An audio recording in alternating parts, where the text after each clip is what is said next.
The following is a production of DallasCowboys.com and the Dallas Cowboys Football Club. How about them Cowboys? Yeah! Go Cowboys! Let's go, baby! Are you ready for a break? Yes. Are you ready for a break? Absolutely. Ready for a break? Yeah, and so much for that. It's time for The Break on DallasCowboys.com We were on the break! with Ambar Garcia, Bryan Broaddus, Nick Harris, and Derek Eagleton. Hello, guys. Welcome back to another episode of The Break presented by LG. LG. I said that with a weird accent, It was huh? like ale. LG. Like ginger ale. ALG. What happened? He turned around He soon. turned really early Oh, my there. bad. No, it's the Miami Heat gear you're wearing today. Hey, that too. 3 straight victories, baby. Coming back. Eastern Conference. Anyway. Anyways, well, Derek is out of office today, but we have Nick, we have Brian, and Tommy, who's been on the show before, and most of y'all should have known. Was threatened to know come him on now. today by Ambar. I don't make no dragged threats. down here. I don't do threats. I don't do threats. But happy to have you here, filling the spot. Nick is happy. He doesn't see you very often, so No, not at all. At all. I think this By is the the first way, show they- we've done together. Yeah, I think so. Yeah, it is. It is. It might be the second, but Might be. maybe. I don't remember. Not important. I don't remember things anymore. for those who don't know, you want to share that yeah, part yeah, of absolutely. your life? Yeah, I whenever I left, I recommended Tommy. Tommy was good enough to get the job as I expected, and now we're roommates. So yeah, me and Tommy linked at birth. Is somebody Very watching your lucky. guys' house now? Yeah, it's, Yeah, we it's got a Joe guard Burrow's dog. girlfriend. We were just talking right before the show about all the break-ins in Yeah, it's crazy. football, NFL players' houses. Apparently, the last thing I saw is that they're conducting some kind of investigation to see if this is all related in some kind of Yeah. bigger scheme or something. I don't know, but It's apparently a part of an organized crime ring out of South America. And Roger Goodell, he was speaking at the league meeting on Wednesday, and they're working with the FBI to try and figure it out. But it's crazy, It's wild. crazy As stuff. we're rolling down there playing opening games in South America. Yeah, exactly. As they're going to Brazil, they're like, "What's this NFL thing? Oh, they make a lot of money. They make a lot of money doing get this. over yeah, there. let's get this locked up. well, hopefully it gets taken care of because that's really unfortunate and scary. Don't and mean to sucks. laugh. I'm sorry. No, not at all. Well, no. But hey, I don't know what to It's the say. world we after live that, in right but now. Yes. All right. So the Cowboys. Panthers. Cowboys versus Panthers. I wanted to start off with just kind of what we do on every Friday, just a quick report overview on injuries and where the Cowboys currently stand as far as the injury front. Nick, do you have that? Yeah, there's nothing too notable to look at going into the week. I think everything that's on the injury report is pretty much expected at this point. So Cooper Beebe still did not practice yesterday with that concussion. If he cannot go, it's going to be Brock Hoffman at center, and then TJ Bass at right guard. And then Buddy Johnson missed practice yesterday with an illness. I'm sure we'll learn a little bit more today as far as potential game status for him. Eric Kendricks did not practice. The streets are saying he had a baby, so shout out to Eric Kendricks. I don't think he's threatening to miss the game or anything. Overshone obviously didn't practice. He's out for the year. Wanye Thomas did not practice. I think he's going to miss this week. And then Nick Vigil, he hasn't really been practicing for the last few weeks, but he's still been playing, so I still expect him to go on Sunday. Yeah, I had my initial shock of looking at the injury report and just seeing the amount of linebackers listed on there. I mean, Overshone we know, and some of these other players we know as well, their current status, but just seeing so many known names at the linebacker position there just listed it's crazy, and we've talked about it on the show. Heading into this game, and we had a whole analysis, breakdown, scouting report from the team, both sides of the ball. As we summarize everything, and something that Derek has been talking about, we talk about a team of the Panthers that when you break it down by sections, they're not really that great. Yeah. But then they've been coming up with these games where they've made it competitive and challenging for opposing teams. So overall, what would you say is your general concern heading into this game that the Cowboys may face? Well, I think it's Chuba Hubbard. I mean, he is their offensive heartbeat. Went over 1,000 yards for the season last week. And you mentioned them playing competitive, but not necessarily finding a way to win. I don't think that they've got that X factor guy who can win you a game. I don't think Bryce Young is there yet to where you can say, like, okay, Bryce Young is going to make a game-winning play and throw it to this game-winning type receiver. Like, they have talented players, like Leggett is a talented player.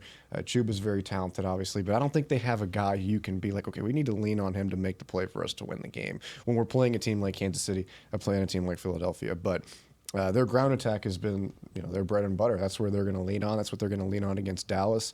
And, you mentioned the linebacker injuries piling up. They're going to need Eric Kendricks in this game to try and help in that second level to stop Chuba Hubbard and, whoever's alongside him, whether that be, Maris Leafau, if Damone Clark sees some more snaps now. That's going to be a really important part for the Cowboys in this game. Yeah, the running game, Chuba Hubbard, obviously, an extension of that is the offensive line. We've talked about it many times this week about how this offensive line's really put it together as the year's gone on. Even as they have battled injuries, they've been really strong in creating running lanes and making it easy for Chuba Hubbard. They've only given up 22 sacks on the season in pass protection, so they're making life a little bit easier for Bryce Young as well. And typically, whenever you find an offense starting to find their stride, you can 9 times out of 10 find the bread and butter of that in the trenches. Yeah, I kind of, this game could be over in 30 minutes. With the way both teams run the football, Dallas doing a better job of that. I mean, the clock. If you Bill Vinovich is your official, Bill's not going to call any penalties. This thing, you guys could be back on a plane before. Not only that, but both these defenses are horrible at stopping the run. That's what I'm saying. Though. I mean, and 32. It's just a matter of which team can be able to.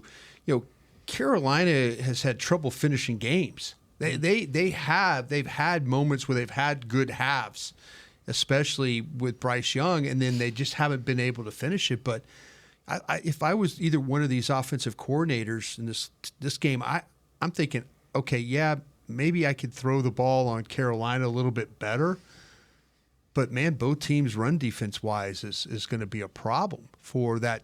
So I think this game, if I'm Carolina, I got to say, okay, do I want to put it in my quarterback's hands or do I want to put it in Chuba Hubbard's hands and let him, and then the Cowboys on the other end of this, we've talked about Cooper Rush. Do you really want to put it in his hands, even though Carolina's struggled with pass rush and covering people at times?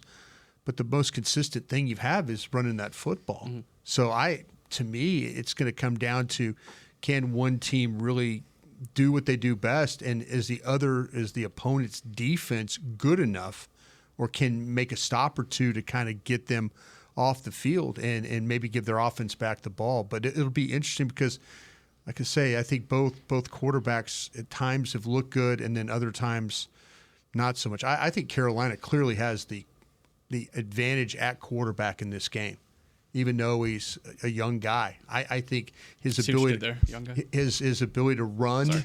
Yeah, thank you. Yeah. His ability to run and move around, he's doing that a lot more. This could be a problem for Dallas. Dallas has had to deal with quarterbacks that move around. It's been a little bit of a problem for them. So let me ask you guys this. We talk about this is a game where you can really lean on Rico Dowell and use the running attack and be successful at it. But at the same time, when you start looking at the Panthers secondary, you see some opportunities there as well where you could maybe give Cooper Rush some sort of confidence back or have that passing game come into some sort of rhythm. Is that something that you would be willing for them to start doing in this game where maybe, hey, we can run the ball, but also let's try to figure out our passing attack, not just for this game, but moving forward for what's left of the season? I actually kind of did a deep dive on that this morning, just being, okay, how have the Panthers defended the pass going throughout the entire season? They've only allowed one 300-yard passer all season. Do you know who it is, Tommy? Let me see who they played. It's Caleb Williams. Oh, okay. But 304 yards he had back, I think it was in week 6. But aside from that, I mean, we're talking Mahomes. We're talking Jalen Hurts only had 108 yards last week. I think teams identify and see the issues that they have stopping the run. Yes. And they just commit to it. And they have no reason not to. But if you're asking if it's an opportunity potentially for the pass offense, I mean, you're looking at it. They can't get pass rush home necessarily. It really comes from the interior. You feel good about what your interior looks like right now. And then in the secondary, they have a couple of holes that allow some big plays at times. But I think I would just be committing to this run. Like, if they're trying to win the game, commit to the run. If they're trying to figure out what they have, then maybe 50-50 split. Yeah, attacking Mike Jackson, the corner, has been a good avenue for a lot of these teams. You're going to throw the football. J.C. Horn has had people go after him, but the completion percentage is right at 50%. Yeah. So, I mean, you're kind of taking it in, you're taking it in your own hands there if you do that. But I think you're absolutely right. Their inability to stop the run, it just welcomes me. And they play at depth. And we mentioned about the amount of cushion that they play with, the off coverage. Kind of plays into Dallas's hands. Slants, hitches, in-breaking routes, stuff like that. I think that also, this would be a good opportunity to. I just think the best way to win this game is load Rico Dowdle up, and just say, okay, we're gonna wear you down. We're gonna keep going, find a way to finish drives with scores, and then put that pressure on Bryce Young to have to kind of follow suit with you on that. Mm-hmm. Yeah, Brian took exactly what I was going to say about the off coverage. They play it 75.8% of the time, which is the most in the league, and they're 7.2 yards off the line of scrimmage on average. It's the second most in the league. So if they're giving you that much cushion, you've got a guy like CeeDee Lamb who can get across and get over the middle. You've seen them go to Kevontae Turpin across the middle short. You can let him make a play. So this is not a game where Cooper Rush has to take over, where Cooper Rush has to make complex throws or try to push the ball downfield. If they're giving you that cushion, you take it when you need to throw the ball.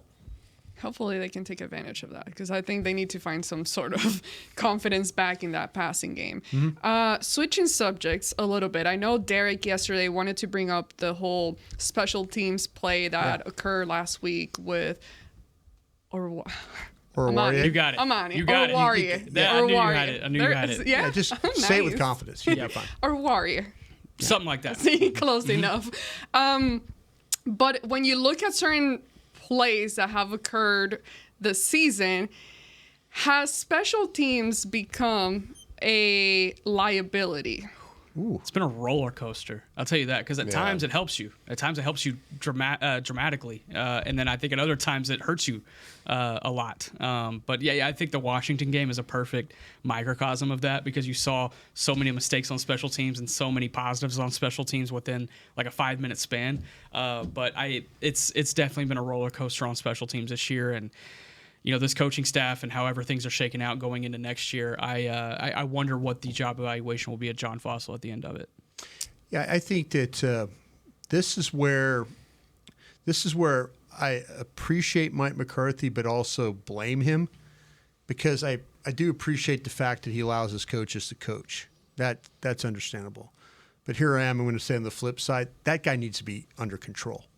The Fossil needs to be a little bit. He's just so passionate. Well, there needs to be a little bit more checks and balances with what goes on over there, with that side. And you've got a dynamic returner in Turpin. The first punt return that they had in the game the other day could have been a touchdown if AO gets a block. I mean, it's a weird dynamic where they have 3 guys blocking on one, and they don't get Hudson, the tight end who makes the tackle. If they get that block, then it's, so then now you have this euphoria of, wow, you returned a punt for a touchdown. And then maybe later in the game, we just blocked a punt and now they got the ball back, kind of thing. But it's been that way. But I think I think guys like that need to be managed and need to be checked more. There's a little too much loose play going on with or his ability to say, okay, let's do this. Let's try it. I understand confidence in your coaches, but that's one of those ones where I think that they've had too many plays this year where things have been a little bit in question. Like, okay, why would you do that? Even the owner, general manager came out after the game.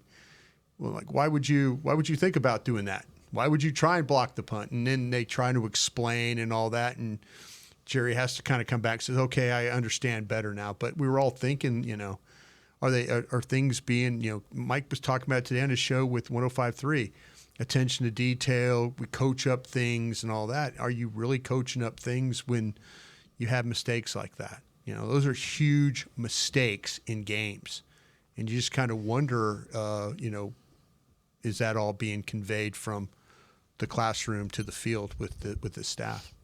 Yeah, they are big mistakes, and special teams naturally is kind of that phase of the game where I think John Foster said it was the wild, wild west, and it is just. He's part of it. He is part of it. Yeah, he's the cowboy ready to lasso. He's coming to the OK Corral with guns blazing. Yeah, it is a wild phase just because of the roller coaster part of it, where you can be at the highest of highs and then one play later you're at the lowest of lows and it loses you a game, right? Yeah. I think I agree with Brian. There are some calls, I think, or decisions that have been made where I think Mike McCarthy needs to say, hey, that's probably not a good idea to do it right now. I think to the fake punt in Atlanta when they're they're deep in their own territory. Right. And I understand that things don't typically line up the way that Atlanta had presented it, but at the same time, you're in a close ball game, and I just don't know if you still want to give something like that up. But in the same respect, when you're talking about these mistakes that they've made, some of the mistakes have been, one, on a return for a touchdown, which was Wanye Thomas against Washington that ended up icing him the game, and two, on a blocked punt that could have won you the game. You just kind of had a bad break, to be honest. Yeah. Nick Vigil does exactly what he's supposed to do. The gap that was supposed to be blocked wasn't. Yeah. So you go and you shoot the gap, you block the kick, and then Amani Oruwariye just, whether it be he didn't know, whether, whatever mistake it was. Yeah. I mean, that doesn't make it any more excusable. But at the same time, they're doing some things well. Now, whether you think there's a good enough balance of good and bad, that's going to be part of the decision-making process. I buy the reason, though, with AO and the vice and the blocking on the outside. I do too. That to me is that's okay. I agree. Guys blocking on the edge. They've knocked the guy to the bench. They're playing with their backs to the ball. Maybe they don't hear the doo-doo, that you get, when you get a block punt or a block field goal or whatever, and you don't hear it, and now the ball's rolling around, and you have no idea what's going on. I think this is one of the when you talk about bad breaks, if that happens towards the Cowboys bench, nobody touches that ball. Not at all. That's a bad. Nobody touches that's a bad that break ball too. Mm-hmm. Cincinnati's standing on the sidelines like going, "Oh God, we just had a punt blocked," and nobody's saying a damn word.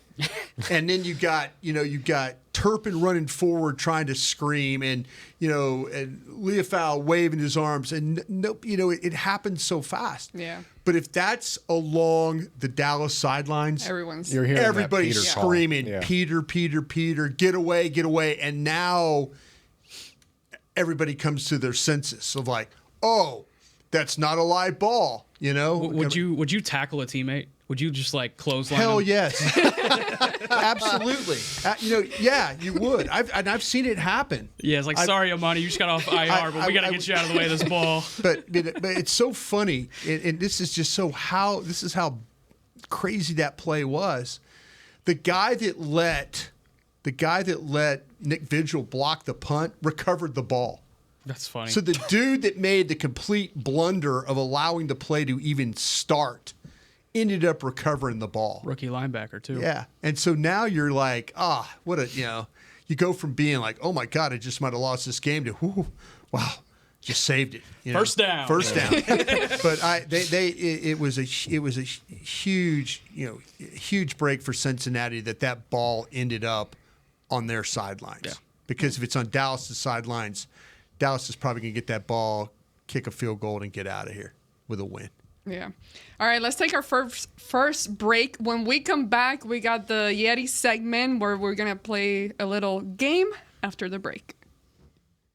Todd thought it would be secure to jog in the cheetah savanna. Todd believed the big cat repellent he bought online was reliable. And now, Todd is trying to be faster than this cheetah that can run 80 miles per hour. But the good news is, Todd has AT&T 5G that is fast, reliable, and secure. And he learned the best thing to do is stop running and toss her the backpack with the beef stew. AT&T 5G. Fast, reliable, secure.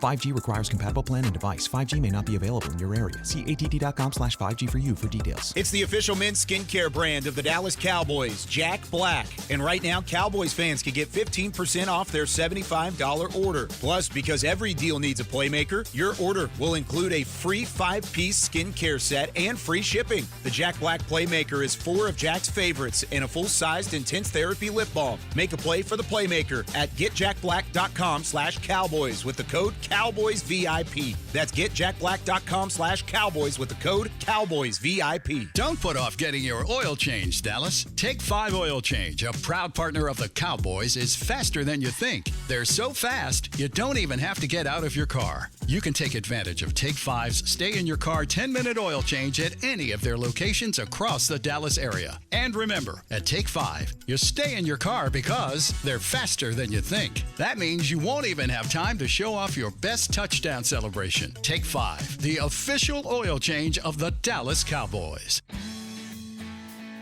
From the field to the festivities, Lucchese embodies the essence of luxury and tradition. Handcrafted with meticulous precision, each pair offers unmatched comfort and style.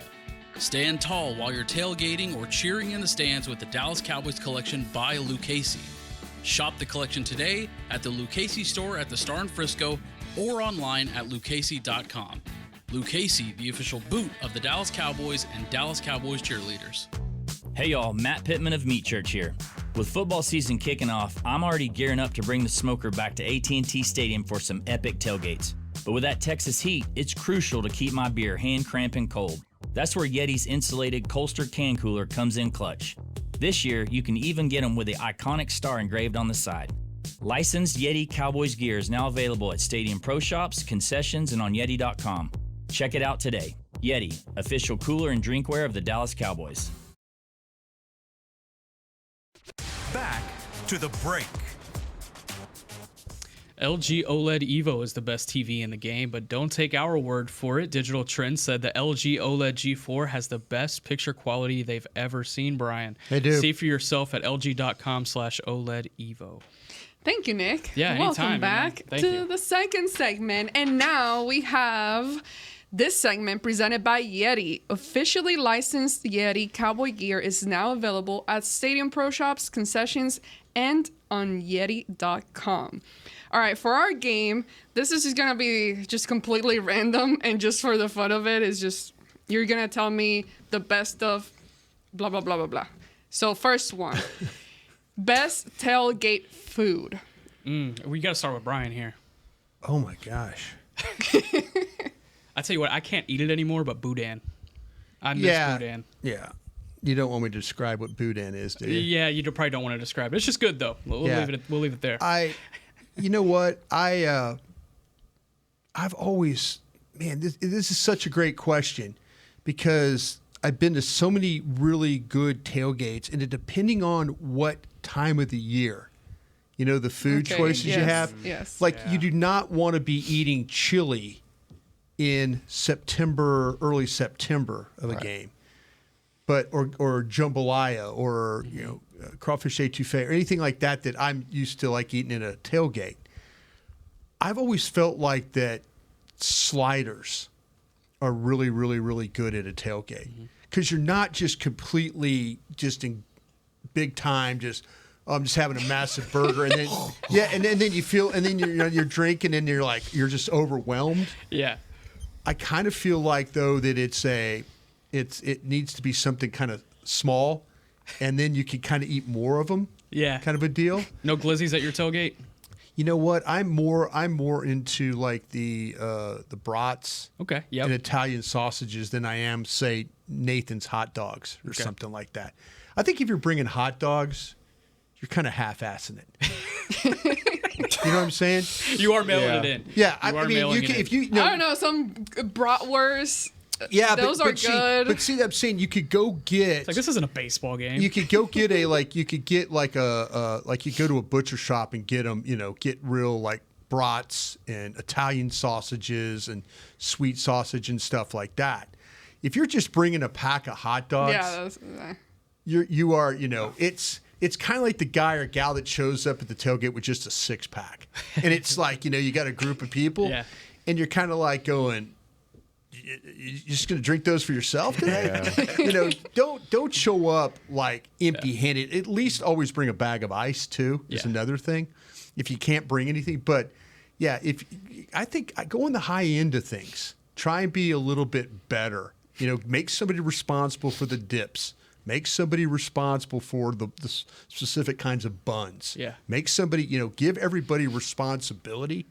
Your tailgate will be so much better. But I kind of like the sliders because I don't want to sit there and eat like a massive sandwich. Pulled pork, something like that's really good too. Yeah, I went to a Penn State game earlier this year and they had great chili. One of these tailgates that was it late season? I have no idea. Late season game. Oh, late season. No. It was cold. It was cold. It was like late September, but it was cold. Like it was worth it. There you go. Yeah. That to me, that now you're giving it some thought. Yeah. To me, I kind of think like if you want to do something lighter, or when it's hot, you just don't want to blow people away with like a bunch of heavy food. Absolutely. When I give this some thought. That's why we went to you on this. Yeah. I do not. I do not. Like I say, I take responsibility for. People do chicken wings and stuff like that, smoked chicken wings and stuff. You always got to think about you're standing up and eating, right? You're not sitting down and eating. So at tailgates, you got to be careful. Plates, balancing, you're holding drinks. You got a full breakdown. Okay, you opened up a whole can of worms. Can of chili, all right, let me give you one more real quick, Amber. I know I'm going to make this thing. If you're playing if you're thinking about going out there early and it's a 3:25 kickoff, but you're going to get out there like 5 hours early, do this. Do a brunch. And then do one before you go in. So you have like kind of brunchy food to start, and then like everybody's kind of drinking. Now you're like then hit them with the whatever your main course is. And I would do that at home if you're watching a Cowboy game and it's one of those 7:15 games. Brunch that thing, hit them in the second game. And then, boom, go into your game. You're going to need a nap in the car before we go on. Brunch that thing. Brunch that thing. Yeah. Brunch that thing right off Tommy, the jump. best tailgate food. homemade sweet rolls, stuff like, like pigs in the blanket. Yeah. Ham sliders, whatever, just brunch that thing right off the jump. Biscuits. Can we tailgate with you like tomorrow? I'll tell you what, I wish I could do, I've never done this at a tailgate, but I'd love to do a crawfish boil. Yeah. At a tailgate. That would be fun. That'd be difficult. But that's a lot of. But that's messy. Well, it's not really. It's the hard part is getting rid of because you're cooking in a 100-gallon pot. So you got all that spice, that water juice in it. You really don't have any place to dump that. Yeah, that's fair. You got to kind of carry it somewhere and then like look around and kind of go dump it right over here. Yeah. Jerry pays for power washers in that parking lot. Okay, well then, yeah. But I would love to do a crawfish boil in it before a game. Yeah. Or shrimp boil. People might not like crawfish or shrimp boil. I tell you what, I'd love to steam like crab legs. Now we're talking. Now we're talking. Barbecue crab legs. Throw some scallops in there. No, I think if you're going to tailgate, you need to do it right. Yeah, really. You're right. Yeah, If you show up, I didn't realize this. Yeah, you really opened up a can of segment's about to be over. I'm sorry. Go ahead. Next question. Did you have it? Finger food for me, that's the sliders, the chips, the wings, the stuff like that you can stand up and eat. That's homemade my bread dips. and butter. Yeah. Homemade dips. If you're buying the stuff in the can, nothing against Frito-Lay or any of those people that make dips, but make it yourself. Yeah, bring it. Homemade. Scratch. All right. I'll come to your house.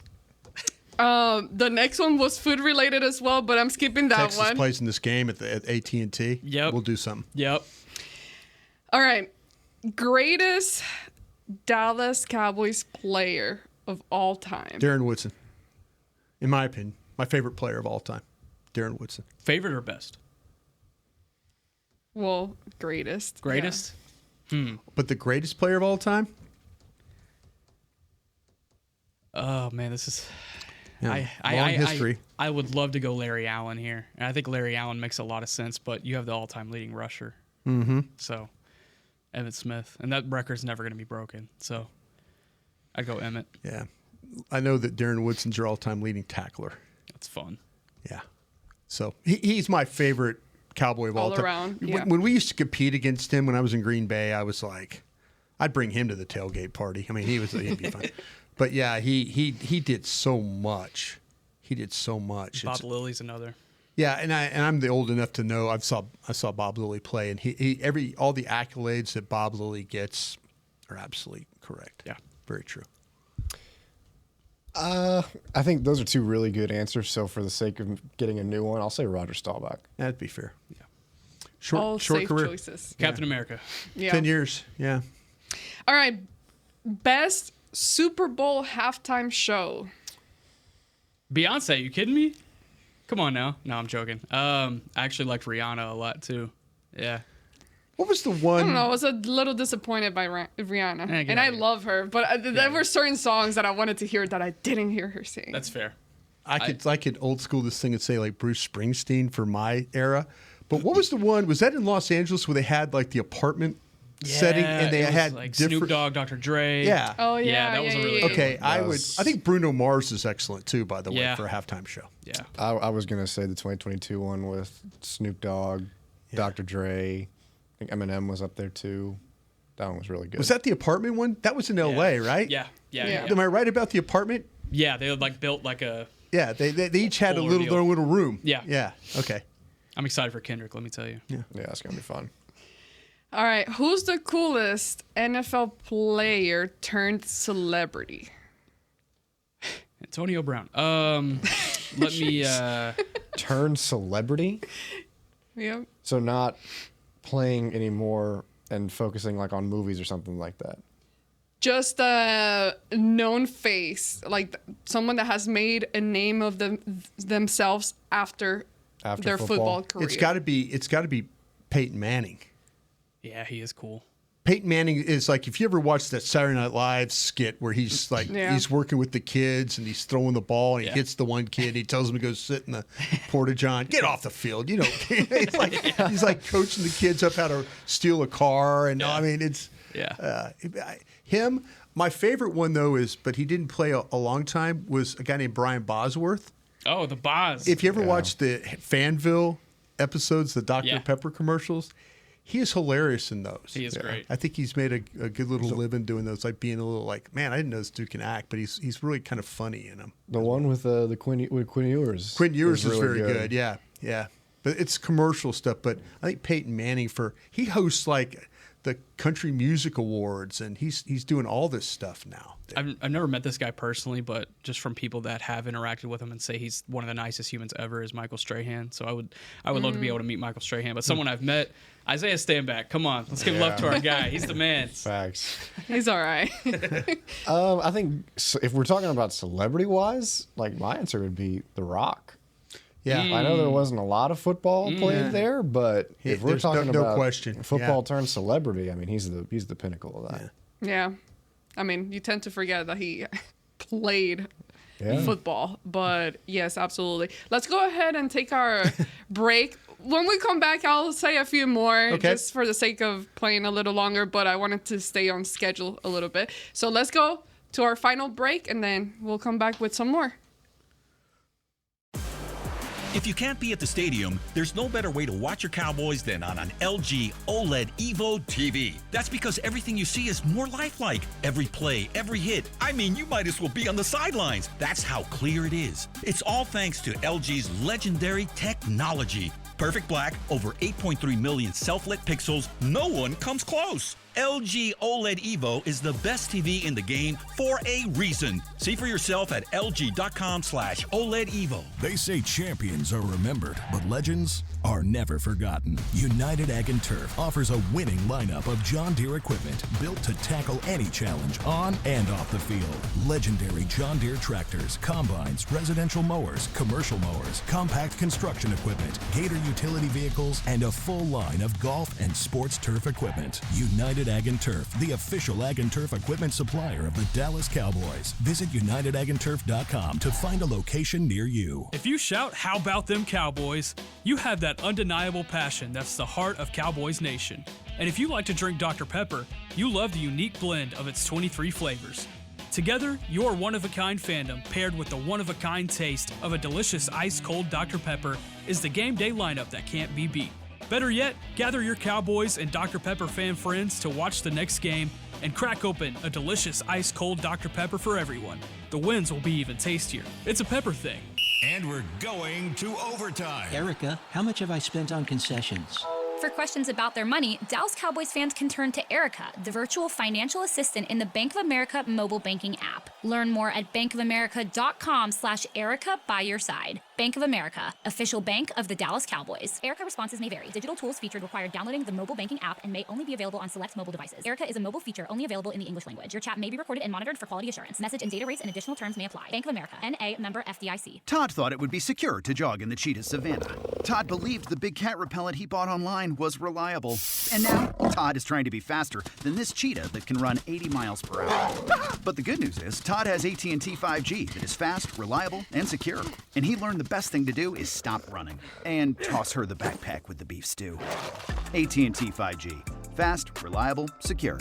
5G requires compatible plan and device. 5G may not be available in your area. See att.com/5G for you for details.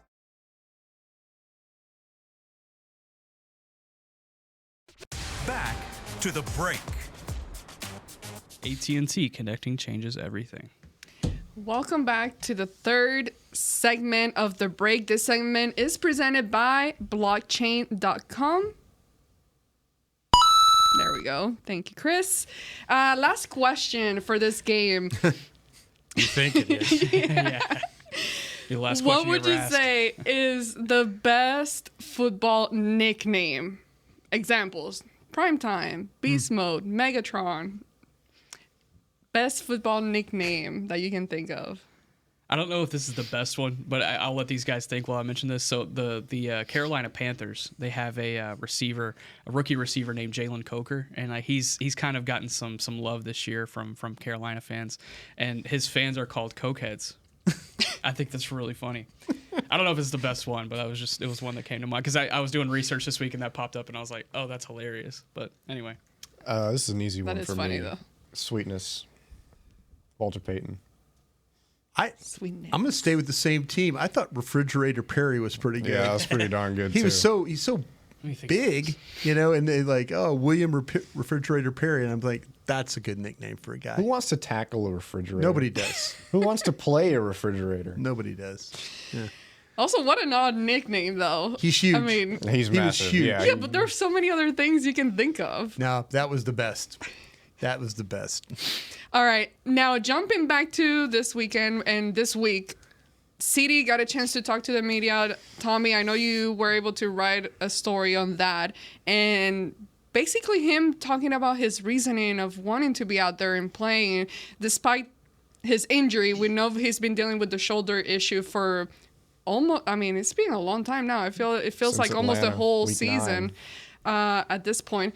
So what were some of his reasonings and reaction to that question? Well, at the end of the day, his motivation is to win the game, and that's what he told us yesterday. Was, at the end of the day, that's all you've got to do. That's all you step out onto the field to do is to win the game. And so, he mentioned to us a couple of times earlier this year that this is the most banged up he's played in his entire career.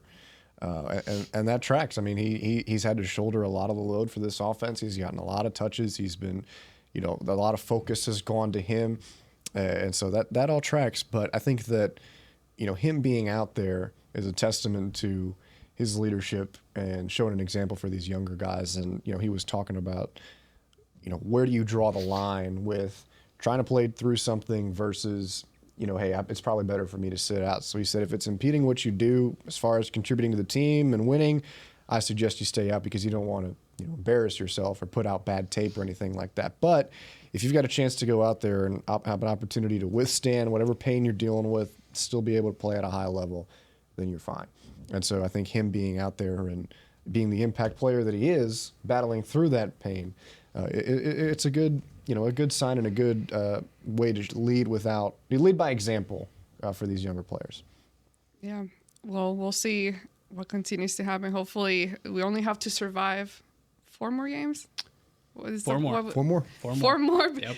I mean, they're not out of the post I think season talk yet, but I think the thing going back with CD, I think that he realizes that he he is their best player on offense. Absolutely. He realizes that. And he does, as Tommy said, he does take a lot of pride in his going out there. He did sign a big contract. He held out. He has to show that despite good or bad, he's got to be out there, because we're gonna talk about the draft here coming up in another month. A lot of draft, and we're going to talk about wide receiver, and we're going to and these guys are going to make arguments about why they need a wide receiver very, very early, because some of the things that we thought were going to happen with this crew hasn't happened. Now, I think CD's done his part. I think everybody behind CD is in question, and he knows that if he's not playing, there's probably a pretty good chance that they're not going to have any type of production. He's never going to say that, but I'll say it. You know, they are going to need wide receivers on this football team. Yeah. They have one, and that's him with a banged up shoulder. Yeah. All right, game day prediction. Nick, I start with you. What are you expecting to happen this weekend? Yeah, I think they lean on the run, and I think they come away with a win. I'm going to take the Cowboys here. I think Carolina keeps it close. It's more of a low-scoring type affair, maybe like a 24-20 type beat. You same thing exactly. I think Carolina is good in a lot, is getting better. I don't think they're any good at defense. And if Dallas runs the football, the offensive line has played really very well the last several weeks.